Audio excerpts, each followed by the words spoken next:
Hate to break up all the great conversations that are going on, but the clock says we need to start, so I guess we're going to start. Good morning. It's Friends and Family Day. Welcome. It's great to be here this morning. I'm glad to be here. And I'm excited because my grandson is here. Oh, and my daughter and son-in-law are here too. Look at that. Well, it's a day we've been looking forward to for quite some time, both as a congregation and Laura and I personally as a family. And it's great to have everyone here this morning. My son-in-law, Isaac Hall, is going to be our speaker this morning and for the next 3 evenings as we go through this week in this gospel meeting. We're glad to have him here. He is the minister at the Maple Avenue Church of Christ in Lancaster, Kentucky. You got to say that right, Lancaster. So it's about 25 miles or so south of Lexington, if you want to find it on a map. It's in Garrett County, Kentucky, which is another word you have to learn how to pronounce around here. But we're glad to have them with us. Isaac is a graduate of Freed-Hardeman University, and what year? 15? Okay. Yeah, it's been that long ago already. It's wonderful to have them here with us this morning. So I think we're going to have a scripture reading before class. Is that right? Okay. We'll give it to Steve. Isaac wanted us to read this scripture, reading from the New King.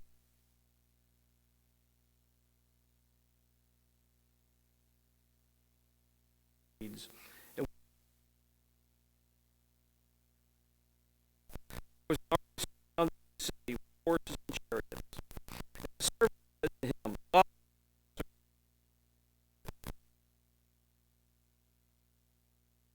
"Are with us." Prayed and said, "Lord, I pray open his eyes that he may."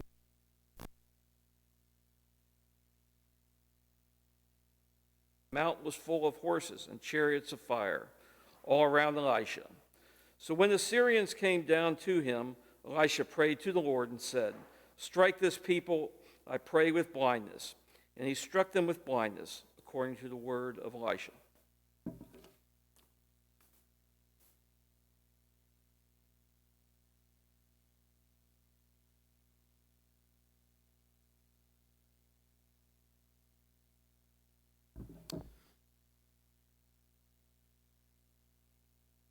Good morning. Move this. Good morning. Good to be here with you this morning. We are going to be in 2 Kings chapter 6 if you want to open up there. If you don't, that's not okay. Go ahead and do that. I will have to correct my father-in-law on the pronunciation. So if you are talking about Garrett County, then it's pronounced Garrett. If you're talking about Lancaster, it's pronounced Lancaster. But if you're from there, it's pronounced Lancaster, and it's pronounced Gird County.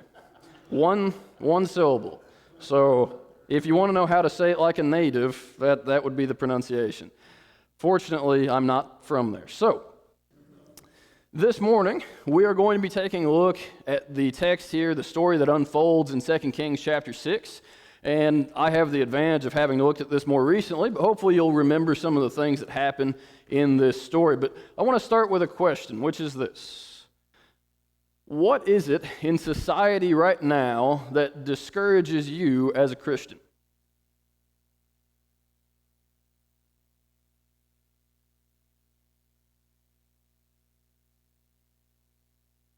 Okay, acceptance of sinful behavior. That happens quite a bit, it seems. What else?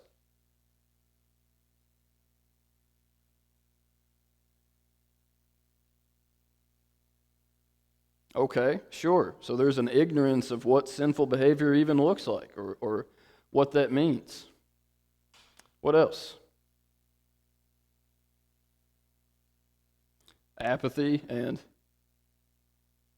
Go ahead. Okay, Sure, so relativism. There's a lot of that exists as well.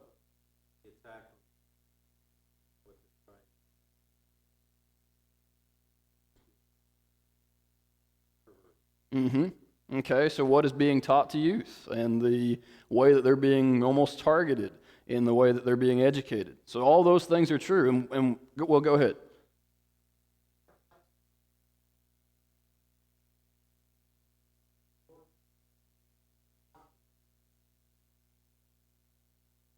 Okay, so there's a lot of money spent on advertising to soften the language that's used about things that really are wrong but are being changed. And I imagine we could spend the next 45 minutes on that idea, right? We could list all of the things that we see that are going on. And I'm not here to tell you that they aren't happening. I'm not here to tell you that you shouldn't be a little concerned about it as a Christian. But sometimes, and maybe oftentimes, the church has a tendency to take on a sort of defeatist attitude. And the more that we act defeated, the easier it will be for us to lay down and let more things happen to the church on a continual basis. And so, even though all these things are true, and even though the nation's not in a place that we necessarily like, is all hope lost for the church and for God's people? Okay, correct answer. So, we're going to try to take a look at this from the Old Testament. This is still God's people. It's not the era of the church, but we'll look at how this happened at this time. And so in 2 Kings chapter 6, a little bit of background before we get into our text. We'll start down in about verse 8. But the background is this, that Israel at this point in the history of the Bible is now divided into two different kingdoms, and Ahaziah is the king of Israel at this time. We're somewhere around 850 BC, about 800 years before Christ comes to the earth. And Syria, or actually the kingdom of Aram Damascus, is ruling from Syria, and they are at war with Israel, which seems to happen a lot, that some outside nation comes in and starts to attack Israel. And the other important thing to know before we get started is the main character of this story, who is Elisha. What do you know about Elisha?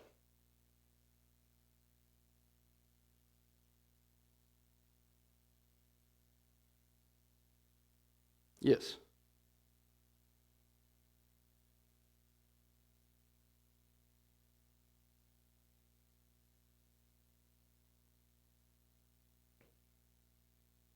Mm-hmm. Right. So he's sort of the protege to Elijah, and he requests and receives fully a double portion of the Spirit that was placed on Elijah. And we see that. And in fact, to this point, 2 Kings kind of starts with Elisha. So Elijah happens a little bit before this, but so far Elisha's already done a few minor things, like parting the Jordan River so that he can cross, the exact same way that his master had done before him. He's already provided an endless supply of oil. He's already fed 100 men, kind of in the same style as Jesus feeds the 5,000. He's already raised the dead. He just healed Naaman of his leprosy. And so it's pretty obvious that Elisha has the power of God and the authority of God as well. And so he's going to be our main character. But to start out our story in verse 8, it says, "Now the king of Syria was making war against Israel." So a major surprise here. There is a war happening in the Middle East. And so the war is between these two factions that we've already mentioned. And the war is almost a proxy war at this point. They're really just sending out scouting parties in advance, and they're raiding some of the crops and other things from Israel. But somehow, in all of this, there's an information leak that's happening. So that's what's going to be talked about in the next few verses here. It says in verse 8. We'll just continue in verse 8. It says that as the king of Syria was making war against Israel, he consulted with his servant, saying, "My camp will be in such and such a place." And the man of God sent to the king of Israel, saying, "Beware that you do not pass this place, for the Syrians are coming down there." So he makes his plans. He informs his servants of his plans, and then what happens? It leaks immediately. Somehow the man of God, as in Elisha, he already knows. He already has the information that he's just been telling to his servants. And so the assumption is made down in verse 11, at the end of verse 11, the king asked, "Will you not show me which of us is for the king of Israel. And so the king of Syria assumes, well, somebody's obviously telling him. But who is it that's telling the man of God what's happening? It's God. Why is God able to do that? How is he able to do that? He knows all, he hears all, he sees all. And so in this case, he's hearing the things that happen even behind closed doors. At the end of verse 12, it says that he tells the king of Israel the words that you speak in your bedroom. That verse is a little scary, I think, or maybe should be for us. Do you want all the things that you say behind closed doors to be aired in the public? Maybe not. Okay, one honest no. Yeah. I don't think any of us want everything that we've ever said to be voiced out in the open. But God can do this. God does know those things that we've said already. In this case, he decides to share it with his servant for the benefit of his people. And so then with this, there's a plan to capture and to kill Elisha, which this is kind of after the pattern of Elijah as well. There's been attempts on his life before this, and now it's Elisha's turn. And so in verses 13 all the way down through 15, we're going to see this play out. He is in the city of Dothan, which happens to be his own home city, by the way, and of course is also where Joseph is sold into slavery. So he's in this city, and in the city is going to be besieged. They're going to encircle the city, the king of Syria here, with all of his men. Verse 14, it says, "Therefore he sent horses and chariots and a great army there, and they came by night and surrounded the city." Verse 15, "And when the servant of the man of God arose early and went out, there was an army surrounding the city with horses and chariots, and his servant said to him, 'Alas, my master, what shall we do?'" I don't think most of us have ever been in this kind of position, but can you imagine waking up tomorrow morning and everybody that you've ever done any wrong toward, anybody that has anything against you, is surrounding your house with the intent to kill you?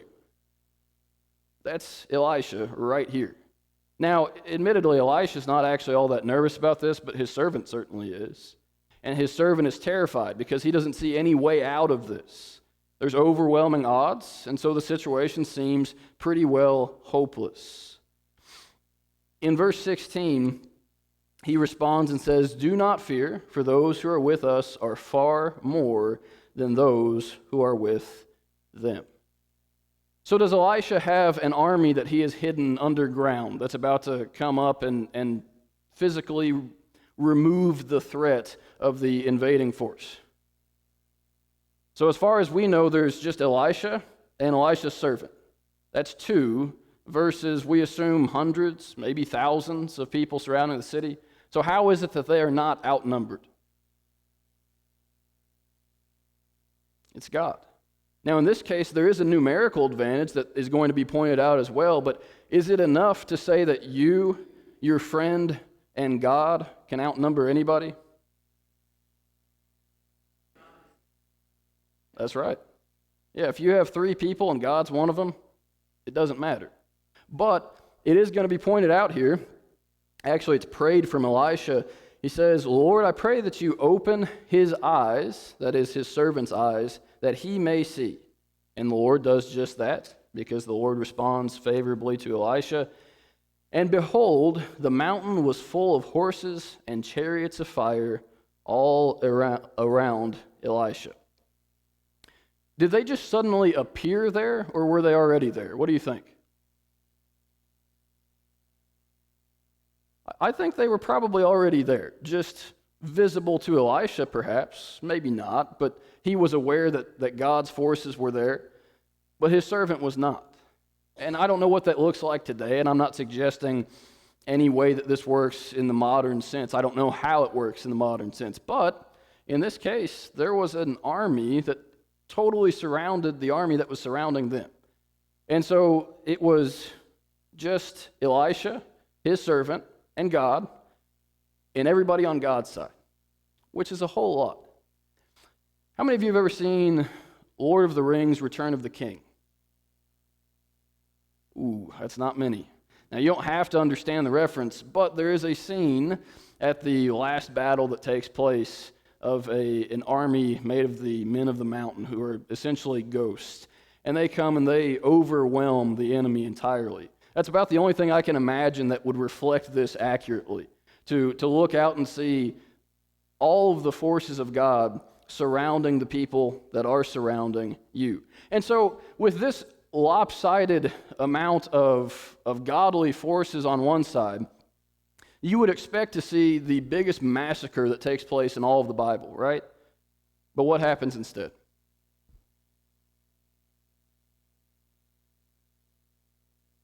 They're struck blind. How many of them die?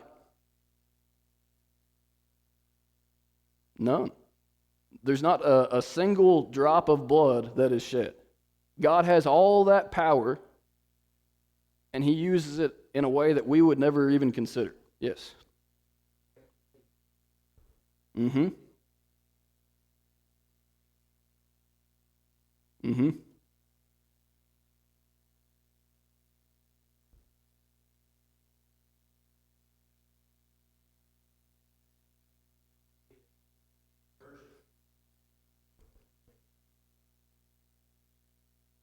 Mm-hmm.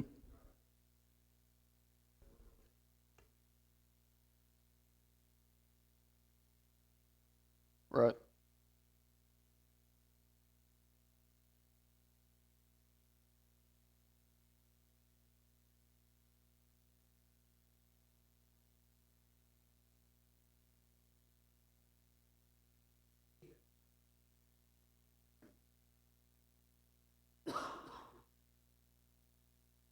Mm-hmm. So God can change minds, and he can change minds instead of having to kill these people in this case. That certainly was an option. I imagine if it were us, that's probably the choice we would make. It's reminiscent of Jesus with his 12 legions of angels. He has the power, but he doesn't use the power. And so God shows restraint here, if you want to call it that, but he just doesn't have to defeat them in this way. Now, there's a definite sense of irony in this story that the servant of God, the servant of the man of God, that he is blind to the spiritual side of things. And then the enemy becomes physically blind. It's not by accident that those two things line up that way. And so God is making a point about blindness here. But the Syrians are blinded, and then they end up, we'll just kind of finish out the story by saying they end up being led to Samaria, into the city of Samaria, which Samaria is the capital of where? The pop quiz. It's the capital of northern Israel at the time, of the northern 10 tribes. And so it wouldn't stay that forever, but that's the capital city of the nation that they're trying to attack. They're blind, they're led into the capital, they're led into Washington, D.C., and then they understand, then they see and they recognize, okay, well, we've lost. And they have. They've lost entirely. And yet, they still aren't captured. They don't become prisoners of war. They aren't executed for the things that they've done against Israel. Instead, the Israelites return them to their homes. They even give them provisions to go back. That's just not normal warfare, is it? That's not how people operate on the field of battle. And again, this is why this is so different, because God operates differently than the way that we would expect. But all of this impresses them so much that they never return. They never come back. The raiding parties don't, at least. The war will continue. It'll actually get worse. Samaria will be besieged later on. A lot of bad things will happen. But in this instance, God has defeated the Syrians without killing anyone, because he has that kind of power. This is the story that we want to look at this morning, but we don't want to just see the story for itself, but we also want to understand how that can apply then to us. The statement is made in verse 16 of our story. It says, "Do not fear." I actually didn't look this up, but it would be interesting to look at how many times that occurs in the Old Testament, because it's more than a couple, I'm sure you're aware of. But do not fear. Again, what kind of things do we fear today? That's how we started out the class. Well, we fear a lot of different things. And how long do you have to watch the news before you find something to be afraid of? 30 seconds. That's about right. Because somebody died in some tragic way that you didn't even know somebody could die, but now you're worried that it's going to happen to you. And so all the time that you take in any kind of news, you're going to find more fear. And there are plenty of things that we do fear. We fear what we see on the news, but we fear politics. We fear the changing culture like we talked about. We, of course, fear Satan to a degree or sin. Yep. 365 times? I've read that before. Right. That's right. Yeah. It says, do not fear 365 times, once for every day of the year. Very good. So when we look at this, though, we look at the world, we look at the fear that we can see. Either we can be consumed by the fear, or we can recognize what the odds actually are, which are hard to see physically, but are easy to see spiritually. But it's pretty easy for Christians to take on this dangerous attitude to say, well, all this looks so bad, and so why is it that I would have anything but fear? So if we are afraid spiritually, how can we remedy that? How can we make ourselves less afraid?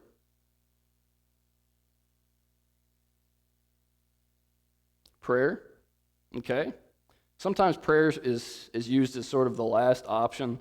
It's in one of the books of the series of Anne of Green Gables, but in this story that's being told, there's a sailor at sea, and one of the passengers on the boat that's being rocked by the waves ask if they're going to make it out of this. And the captain says, all you can do is pray. And the passenger says, oh, it's not that bad, is it? With prayer, for some reason, it's the last resort instead of the first.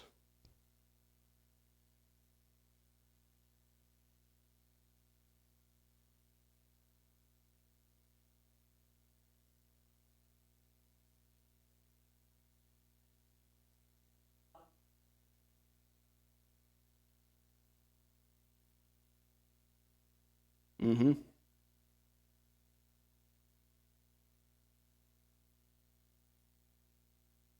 Right.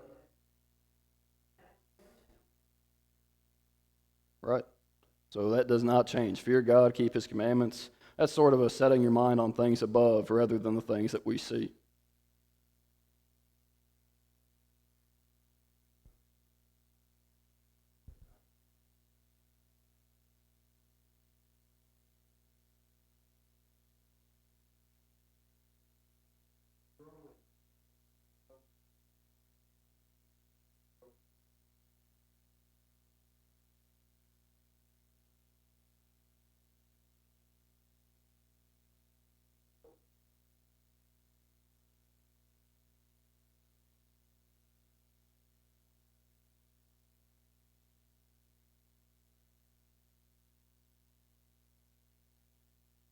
Mm-hmm.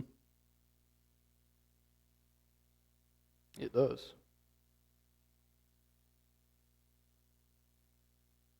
Mm-hmm. This is actually a pretty good example of that idea that fear, it takes some evidence to be persuaded to not be afraid. And so in this case, Elisha doesn't simply say, do not fear. He says, do not fear, and here's why. Look around. Look at the evidence of what God's power and what His ability is versus the things that you are afraid of. Any other thoughts?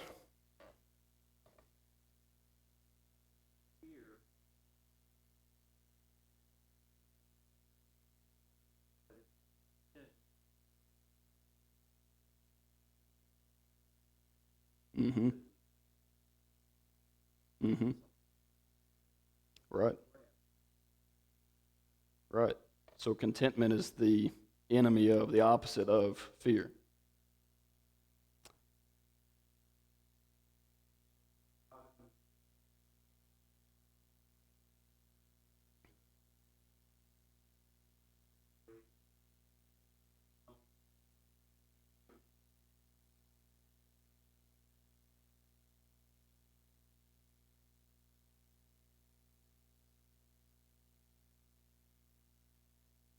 Mm-hmm.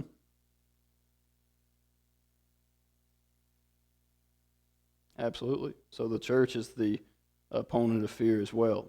And not just this church is good, but the more that you're able to see that there are other people outside of this group even that believe the same thing, that have the same goals, the better off you'll be as well.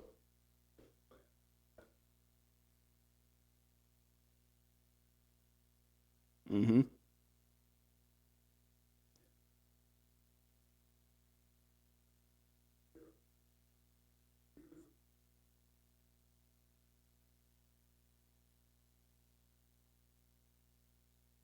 Mm-hmm. Right. It's kind of this story. It's if you'll look for it, you'll find it. And if you'll look for faithful people of God, they may not be armies surrounding the mountains, but they are there, and you can find them. Okay. One thing I also want to point out with this, and this is going to be a little bit of the theme of what we'll talk about, which I haven't actually mentioned the theme, but the theme of this whole week is going to be the future of the church. And so fear is a big component of that, or should be kept away from the future of the church. But a lot of times it seems that our futures get tied up with that. But the future of the church is separate, at least to a large degree, from the future of the nation in which you live.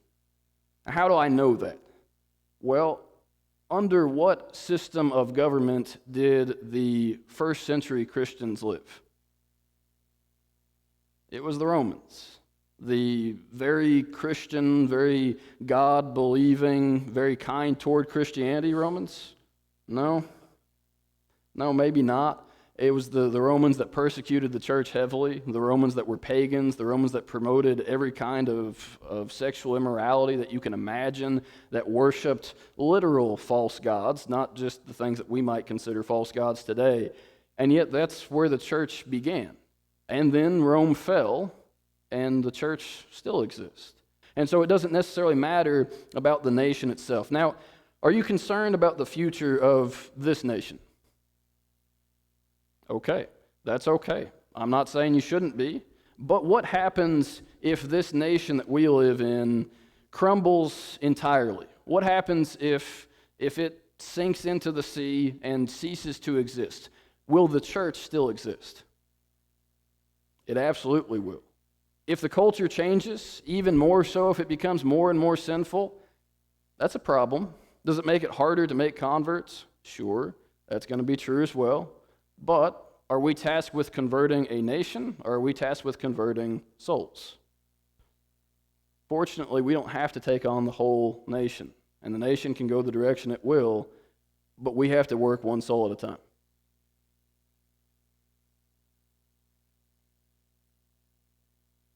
Mm-hmm.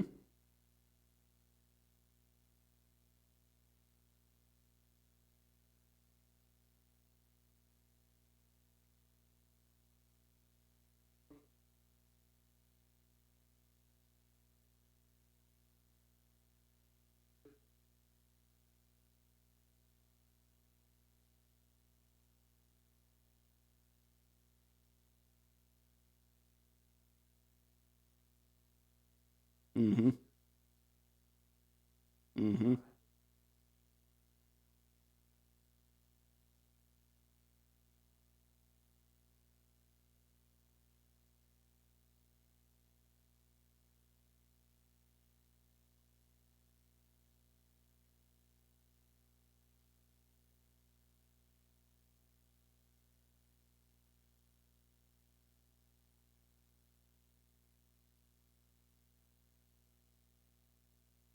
Mm-hmm. So the Jews at the time of Christ, and even early on with the apostles, seemed to have a physical attitude that the Messiah would come to restore a physical kingdom. That doesn't happen, and by the time of Pentecost, they change their minds. They recognize this isn't going to be physical, but we're making spiritual converts here. Anything else? Any other thoughts? So the future of the church certainly can be made more difficult by where we live, by the things that are happening. And I'm not attempting to downplay any of that, because we live in a difficult time to be a Christian.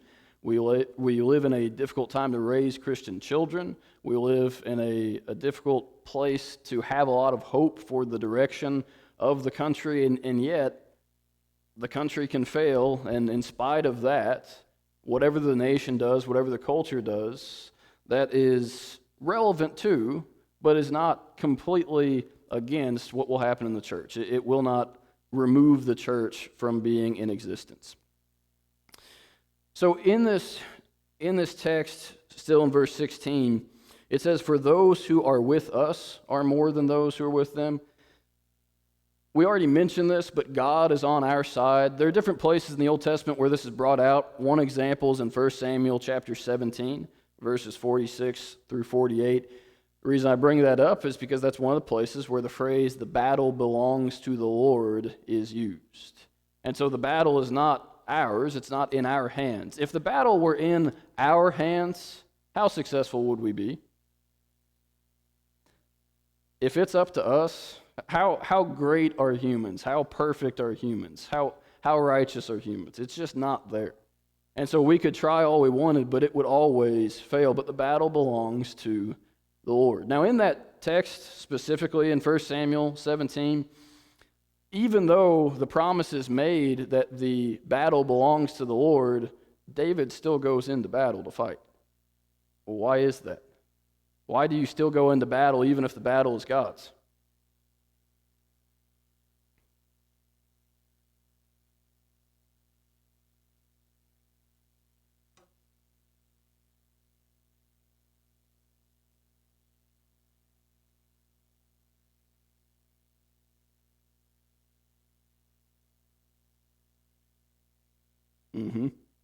So he's the leader.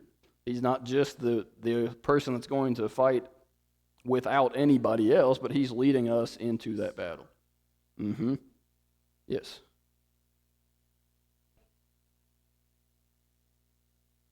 Mm-hmm.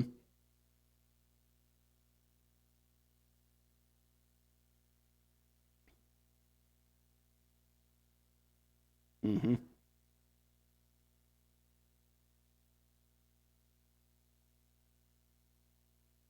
Right. So if we just rely on God to fight all of our battles for us, we become complacent. Nothing good's going to come from that.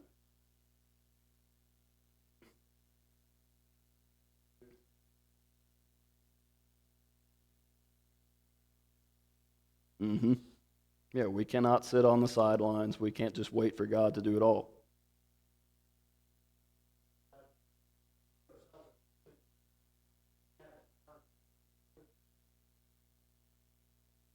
Mm-hmm.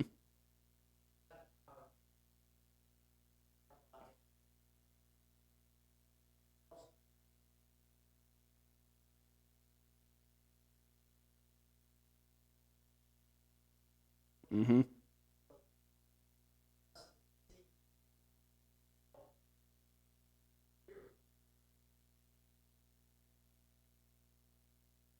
Right. Yeah. So it comes down to what we fear, whether we fear God in a respectful sense or whether we're afraid of the enemy, however you want to define that. All right. So when God is on our side, we're not outnumbered, we're not outgunned. In Revelation chapter 9, verse 16, we get a bit of a definition of the numbers of God's army, at least in some sense. And I understand this is figurative language, and I'm not going to try to pin all this down. But Revelation chapter 9 and verse 16. It says, "Now the number of the army of the horsemen was 200 million, and I heard the number of them." So this is one example that we see. We can also back up in chapter, still in Revelation, chapter 5, verse 11.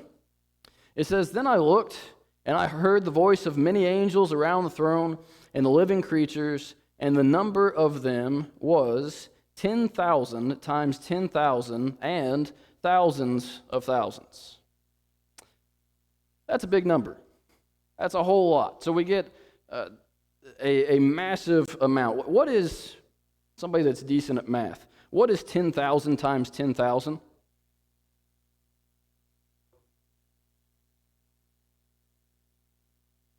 That sounds right. So that would be 100 million? 100 million. Okay, that's quite a few. Now let's take a different example here as well. If you go back to 2 Kings, this is a different story than ours, but in 2 Kings chapter 19, verse 35, there is an angel that in one night wipes out an entire enemy camp. And specifically, it wipes out a group of 185,000 people. Just to put that in a little bit of perspective, that's about the size of Knoxville, Tennessee, in one night.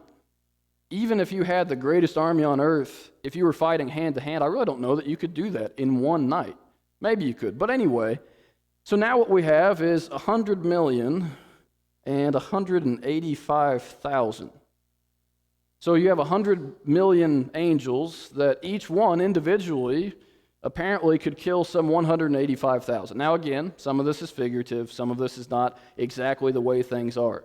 But what exactly is 100 million times 185,000?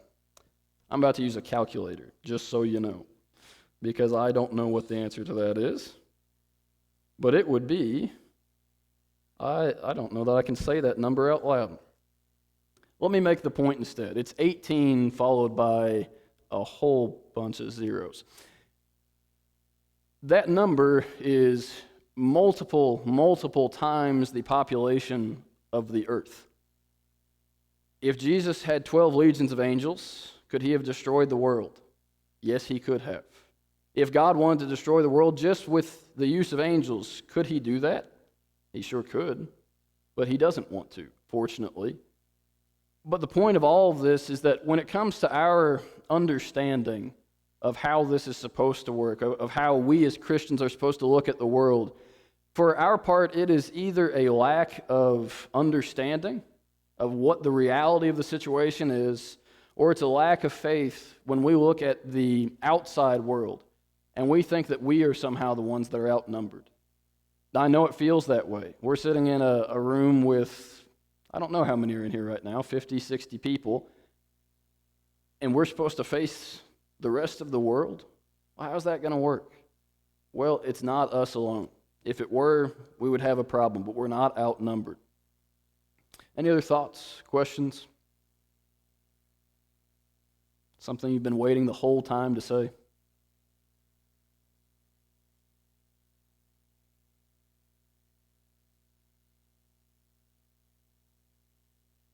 Mm-hmm.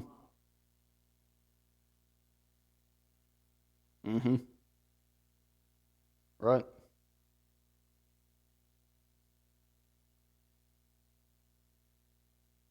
Right.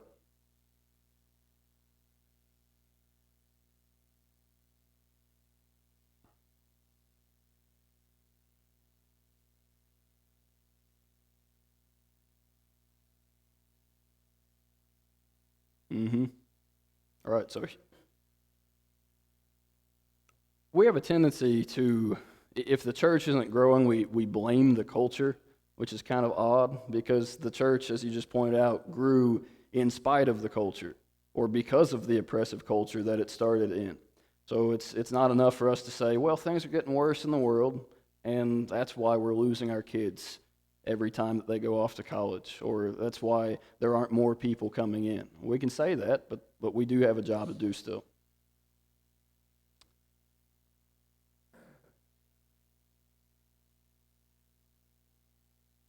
Mm-hmm.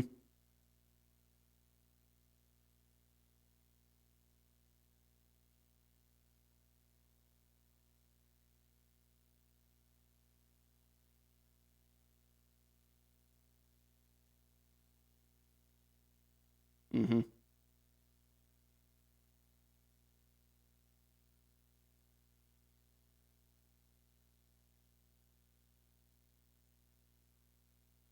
Mm-hmm. Right. Right.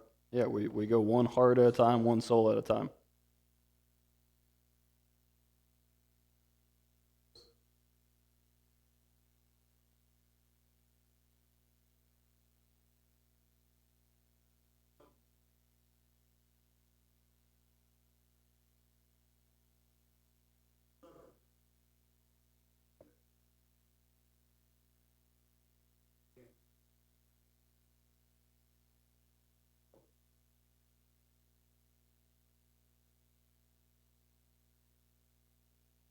Mm-hmm.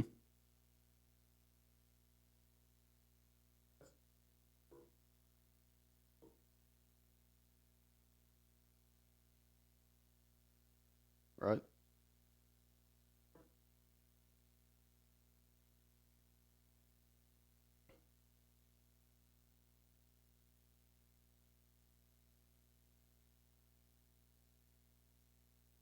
Absolutely. Right. It's the same attitude whether it's in this situation where it's the man of God and the servant, or if it's 12 men on a boat plus Jesus.